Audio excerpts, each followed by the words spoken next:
네, 오늘 강연의 제목은 수소 에너지와 화학이라는 내용이고요. 사실은 이제 수소 에너지가 우리 실생활에 어느 정도 성큼 가까이 다가왔어요.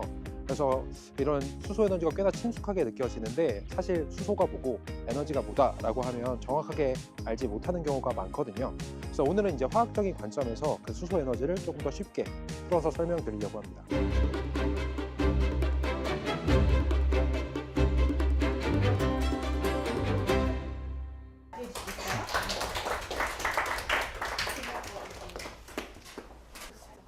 저는 연세대학교 화학 및 의학과 최우준 교수라고 하고요.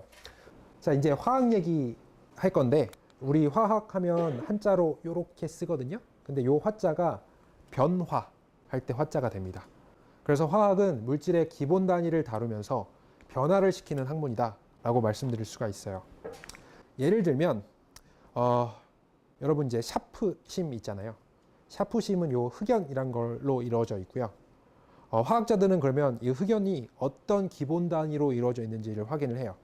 우리가 이 흑연을 조금 더 자세하게 막 들여다보면 탄소로 이루어져 있습니다. 탄소가 이런 이제 구조로 이루어져 있는데 요걸 이제 화학자들이 확인을 하는 거죠.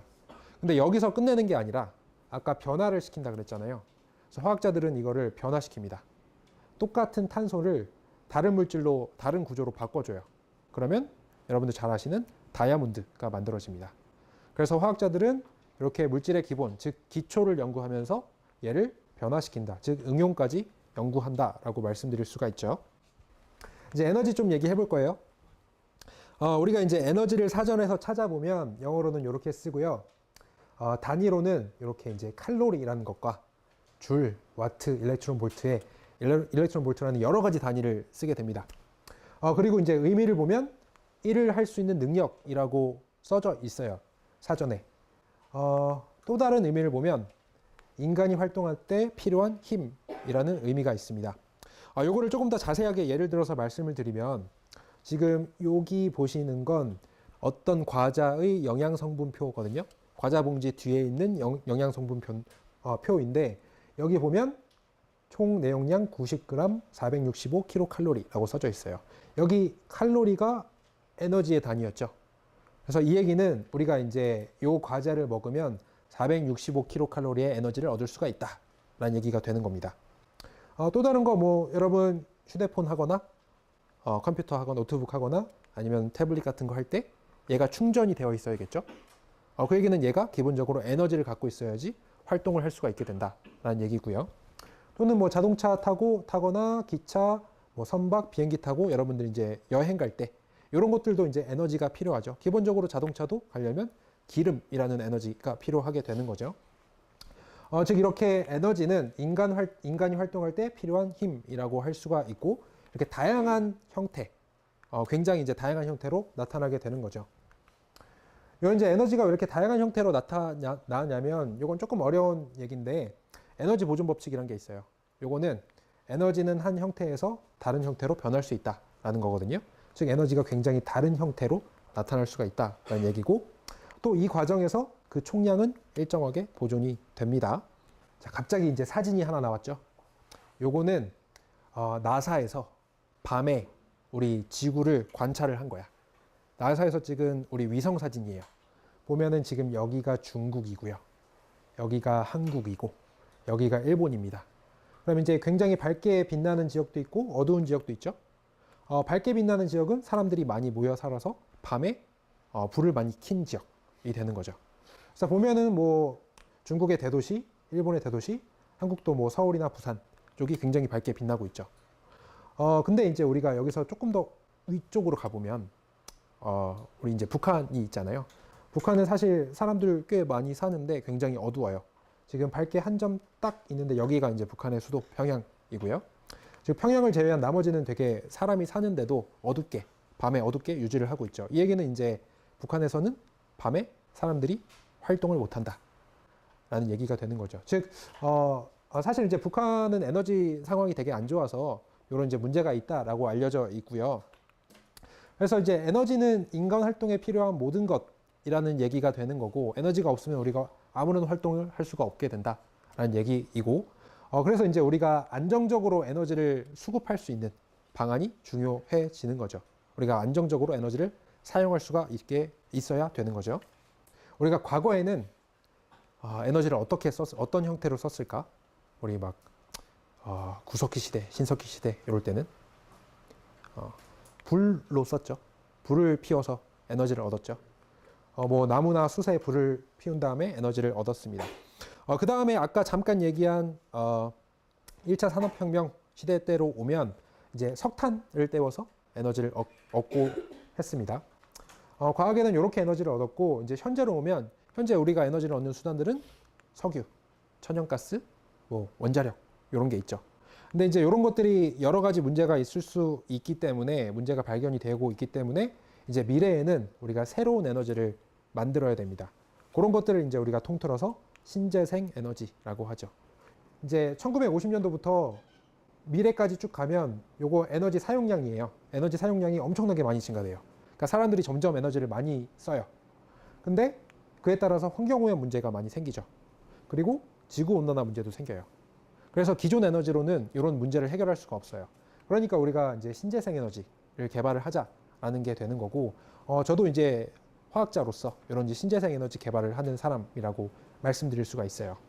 자, 신재생 에너지 조금 더 얘기하면, 사실 신재생 에너지는 신에너지랑, 그러니까 새로운 에너지랑 재생 에너지, 재생할 수 있는 에너지 두 가지가 합쳐진 말이에요. 우리가 새로운 에너지는 액화가스나 연료전지 또는 수소에너지, 오늘 주제 수소에너지를 포함을 하고요. 재생 가능한 에너지는 태양광, 풍력, 지열, 바이오매스 이런 거를 포함을 합니다.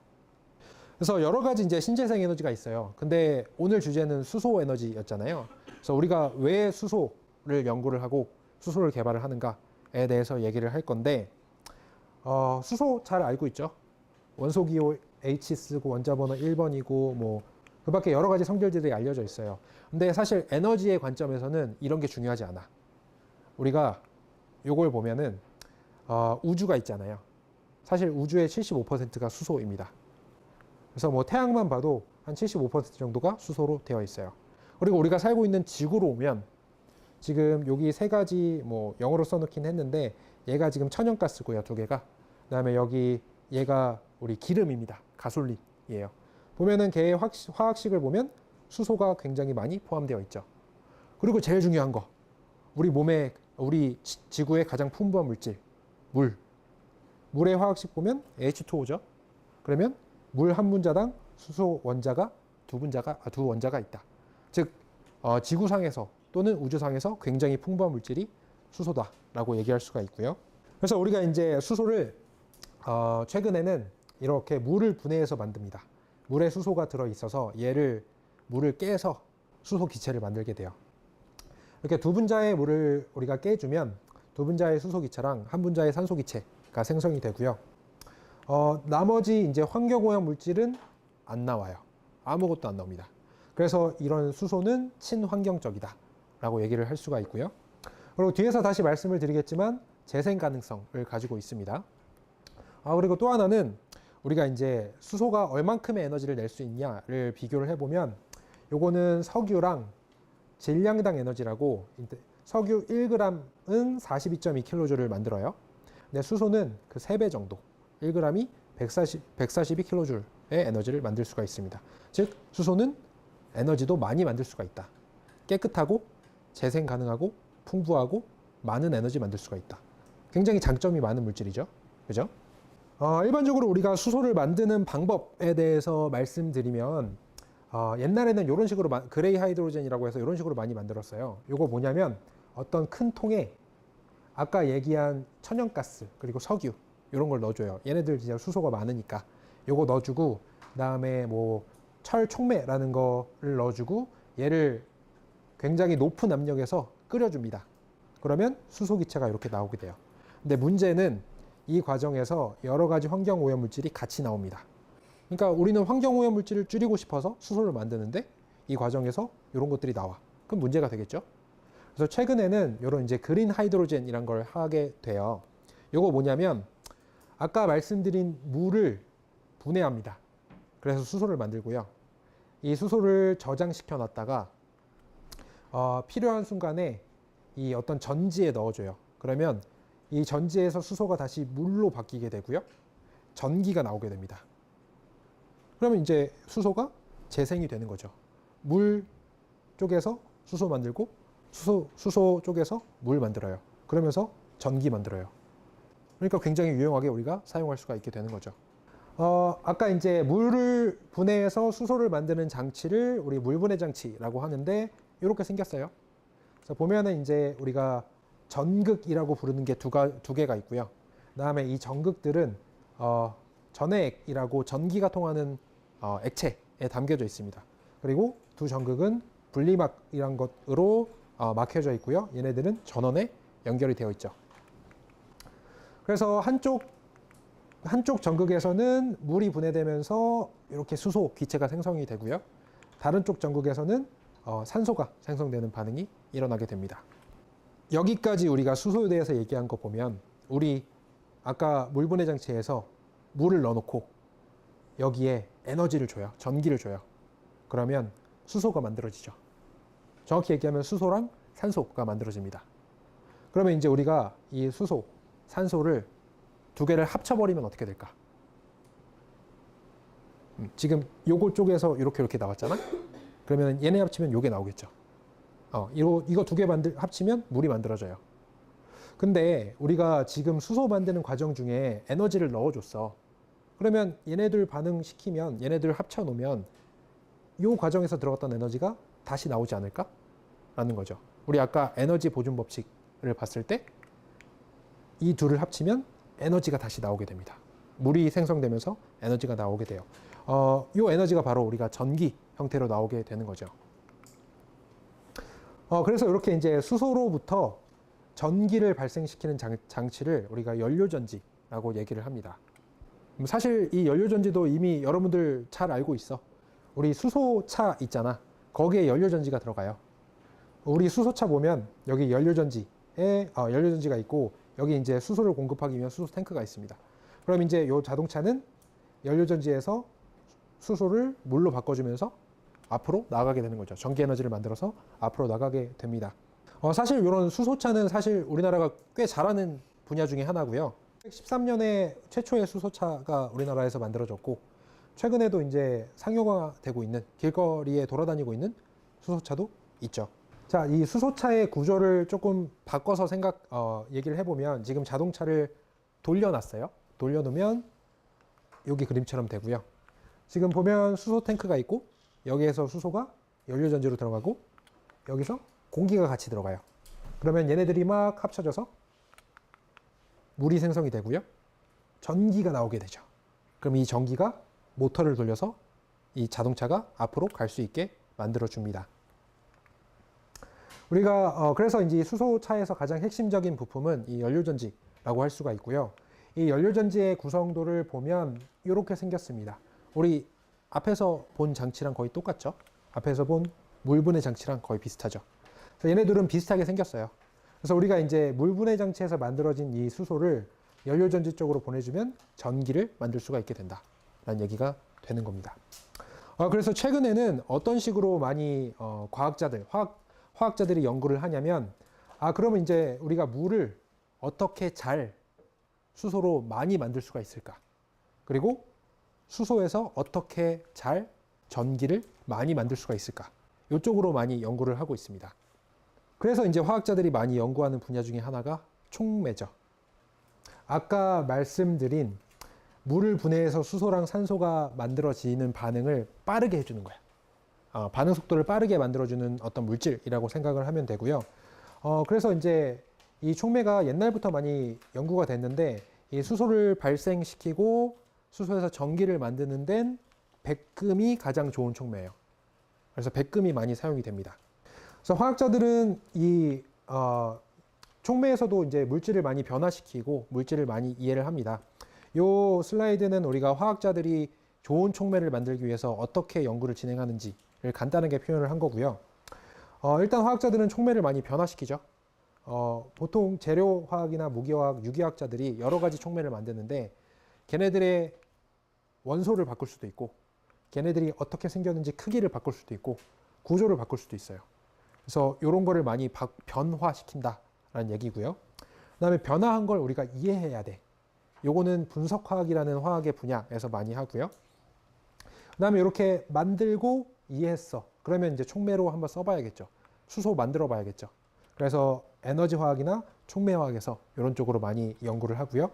그 다음에 얘네들이 그러면 수소가 많이 안 나와.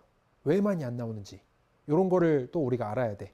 그런 거는 물리화학이라는 분야에서 많이 연구를 합니다. 그 다음에 여기서 결과가 나오면 우리가 새로운 촉매 만들 때 활용을 하게 되는 거죠. 그래서 사실 화학도 굉장히 다양한 세부 분야가 있는데 이런 것들이 서로 도와주면서 진행이 된다라는 얘기가 됩니다. 네, 이제 수소 에너지에서 화학이 어떤 거를 하는지 지금까지 해왔는지 얘기했었고 이제 수소 에너지의 미래를 좀 얘기해 볼게요. 이제 수소가 생각보다 엄청나게 많이 쓰이지 않는 이유 중에 하나가 수소가 폭발성 기체여서 때문이에요. 이 수소하면 좀 위험하다는 인식이 있잖아요. 그래서 이제 요거를 개선하기 위해서 최근에 많이 연구가 진행이 됩니다. 그래서 이제 화학적으로 만들어진 여러 가지 이제 안정한 고분자 물질을 가지고 이런 수소 탱크를 만들기도 하고요. 그 다음에 이제 새로운 촉매를 만들기도 하고 또 아까 말씀드린 요 수소 발생 또는 활용 장치를 조금 더 좋게 만들기도 하고요. 그 다음에 마지막으로는 조금 더 친환경적으로 수소를 생산하기도 합니다. 그래서 촉매 간단하게 얘기해 보면 아까 백금이 가장 좋은 촉매라고 했었죠. 근데 백금은 문제가 비싸. 그리고 많이 없어요. 우리 지각에 많이 있는 성분을 쓰기가 좋잖아요. 근데 백금은 되게 적어요. 그래서 최근에는 조금 더 싸고 조금 더 풍부한 원소를 쓰기 위해서 촉매로 쓰기 위해서 많이 연구가 되고 있고요. 뭐 예를 들어서 뭐 철이나 아니면 뭐 니켈이나 아니면 구리 같은 거 이런 거 많이 사용을 합니다. 그래서 우리가 이제 다양한 철, 니켈, 뭐 다양한 물질 가지고 촉매 만들 수가 있고요. 걔네들의 크기도 굉장히 작은 크기에서부터 큰 크기까지 이렇게 만들 수가 있게 되는 거죠. 네, 그래서 이제 이거 마지막 슬라이드고요. 결론 말씀드리면 오늘 이제 여러 가지 했었는데 간단하게 정리할게요. 우리 화학 먼저 얘기하면 화학은 세상을 이루는 기본 단위를 이해하는 방법이라고 얘기했고요. 화학이란 학문은 변화를 이해하고 주도하는 학문이다라고 말씀드릴 수가 있고요. 또 에너지 얘기했었죠. 에너지는 인간 활동에 필요한 모든 힘이라는 얘기가 되는 거고 예전에 우리가 화석 에너지를 많이 사용했다면 최근에는 신재생 에너지를 개발을 하고 있다라는 얘기가 되는 거고요. 그 중에 우리는 수소 에너지 얘기했었어요. 수소 에너지는 친환경적이고 재생 가능하고 높은 에너지를 만들 수 있어서 많이 연구가 되는 분야다라는 얘기였고요. 그래서 뭐 물분해 장치 얘기했고 연료전지 얘기했고 이 연료전지를 활용한 수소차, 수소전기차 또 얘기를 했고요.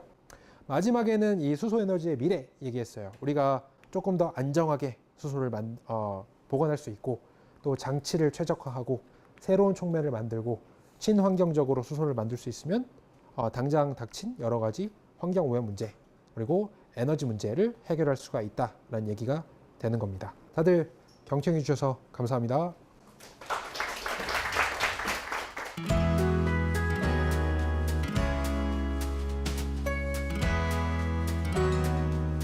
교수님께서 실생활에 쓰이는 예시를 정말 많이 잘 설명해 주셔서 학생들의 학업 능력 격취에 도움이 되었다고 생각합니다. 예전에 그 전쟁할 때 수소 폭탄을 통해서 수소에 대해서 뭔가 부정적이다라는 인식을 가지고 있었는데요.